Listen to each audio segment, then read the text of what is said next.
stones as if it was purposely placed there. When we excavated it, we noted it and documented it in that fashion. We didn't quite understand the significance of it until after we did Rancheria Grande, and we realized, wait a minute, this is a stone tool implement that's placed in the foundation of another house. Could it be that the people that built this house are using European objects, fashioning it in old ways, but using it for the same purposes to imbue life? Over here, this is a Mexican red painted ceramic sherd that was found on an interior surface, the very first surface at the bottom.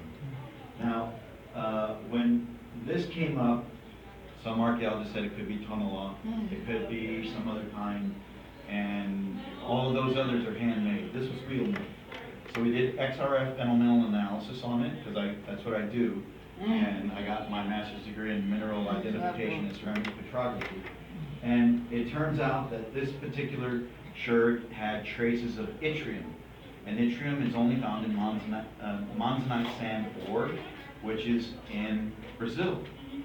So this, and interestingly, Kathleen Deegan said, they call it Mexican red painted because that's where it's typically found.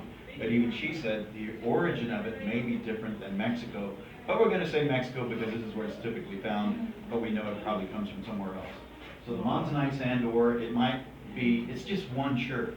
It would have to be a whole study to really confirm that, but nonetheless, this particular type of pottery is first produced in 1550, and the end production date is towards the middle of the 1700s.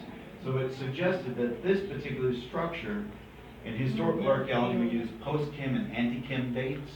Post-Kim meaning the earliest date and ante-Kim meaning the latest possible date.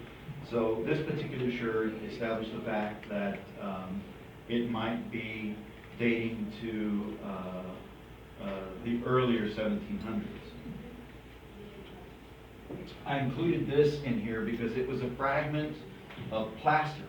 And notice, I wish the quality was better, but when you pick it up and you can hold it in your hands, you can see lines of this plaster as if it was green pigment added to the plaster as it was wet, almost like al fresco.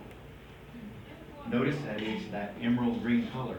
Even today, the house is still painted emerald green. That color has never changed since the earliest time period. So that buried stone structure had plaster that was painted this emerald green. The color is important to Caddo Indians, and they had glauconitic clay that was this color. So we did XRF elemental analysis to see if it was pigmented with glauconitic clay, and it wasn't.